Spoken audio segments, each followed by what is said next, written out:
General Hospital will reveal Michael encountering a horrifying accident when a sudden, raging fire breaks out in Sunny's penthouse. The flames spread at a terrifying speed, consuming everything in their path. The once cozy and sturdy apartment quickly transforms into a hellish inferno, where intense heat and thick black smoke engulf every corner. Amid the crackling sounds of burning objects and sparks that seem to devour the space, Michael is swept into a panic. The searing heat numbs his skin, while the suffocating smoke invades each breath, making him feel as if all hope is extinguished. However, in a moment where it seems destiny has closed its doors, Michael's hand suddenly reaches out, cutting through the sea of flames. It is a signal of life, a sign that he still holds on to a shred of strength to fight against death. Rescue workers quickly arrive, pulling him out of the fire before it completely consumes the apartment. But the cost of survival is devastating. Michael suffers severe burns, with much of his body critically injured by the merciless heat. He is rushed to the hospital for emergency treatment, his survival hanging precariously between hope and despair. At the hospital, the atmosphere is not only tense with the urgency of the medical team but also because a shadow of death lingers nearby. Cyrus, who had previously plotted to kill Sunny but failed, has now shifted his target to Michael. His simmering hatred burns like a hidden flame, subtle but dangerously fierce, driving him to find a way to end Michael's life once and for all. To Cyrus, Michael's survival after the fire is intolerable. His plan becomes even more ruthless when he decides to use digitalis, a toxin that had previously claimed Dex's life swiftly and efficiently. But for Michael, Cyrus doesn't just want him dead. He wants Michael's death to be a prolonged and agonizing sentence. He wants every final moment of Michael's life to be an endless nightmare, a tormenting descent before the last breath leaves his body. Within the hospital's cold walls, as the medical team fights desperately to save Michael, Cyrus's scheme begins to creep in, gradually turning the hospital into a battlefield no one suspects. No one realizes that Michael's battle for survival isn't just happening on the hospital bed but also in a silent war against an unseen enemy. Each breath Michael takes is a fierce struggle, not only against the devastating injuries but also against a dark fate meticulously planned by Cyrus. While the hospital remains heavy with tension over Michael's critical condition, chaos escalates when Isaiah Gannon, a young yet sharp and responsible doctor, notices something unusual. He not only observes suspicious movements in the hallways but also overhears strange whispers and sees shadowy figures disappearing quickly in overlooked areas. With worry evident on his face, Isaiah urgently approaches Portia, who is leading hospital operations during this sensitive time. When Isaiah warns Portia about the possibility of a murderer lurking within the hospital, she acts decisively without hesitation. With her characteristic resolve, Portia bans Cyrus from entering the hospital.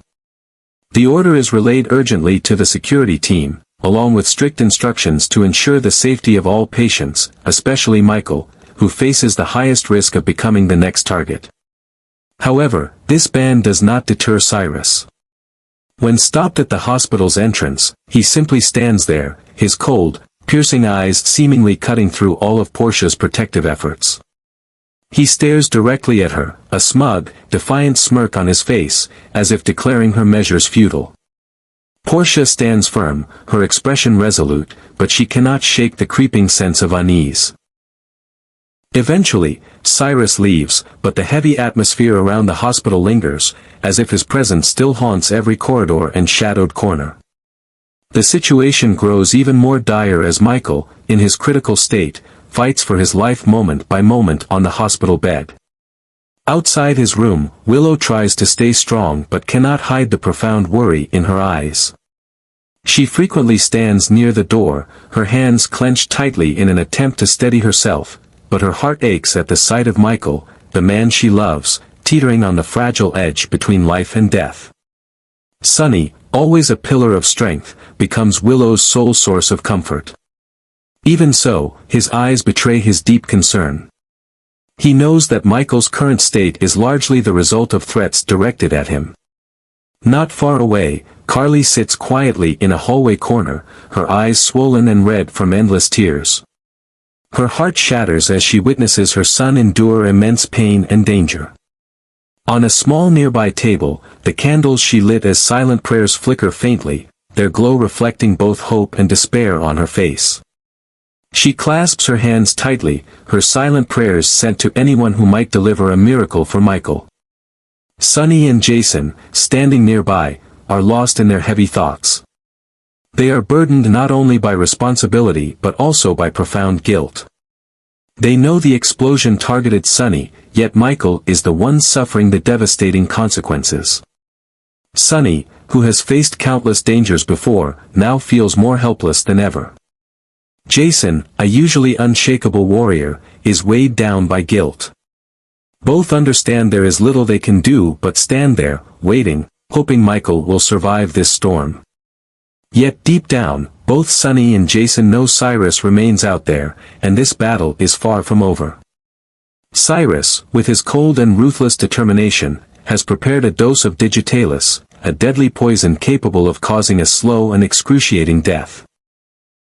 In the shadows of his cruel plan, he waits for the perfect moment to deliver the final blow, ending Michael's life, a key obstacle in achieving his ultimate goals. Meanwhile, Michael's condition continues to deteriorate. His life hangs precariously between life and death. Each faint heartbeat displayed on the monitor in his hospital room serves as a grim reminder that his time is running out. The medical team works tirelessly, but they know the severity of his burns and extensive injuries have pushed him to the brink. Outside his room, the silence is tense and suffocating. Carly kneels beside the small table holding the candles she lit in deep despair. Their flickering light mirrors her inner struggle. She prays endlessly, tears streaming down her weary face, as if every second is a battle against fate. Carly knows Michael is fighting with every ounce of strength he has left, but she also senses an even greater danger lurking outside. Willow stands nearby, her eyes red and her trembling hands tightly clasped. She tries to maintain her composure but cannot escape the overwhelming dread that fills her mind. She feels something is wrong, a lurking threat hiding within the hospital's walls. Her eyes remain fixed on the closed door to Michael's room, as if hoping that somehow, her gaze can convey faith and strength to him. In a hidden corner of the hospital, Cyrus continues to watch, his eyes like a predator stalking its prey. In his hand is a syringe containing the carefully prepared dose of digitalis. He is neither hurried nor careless.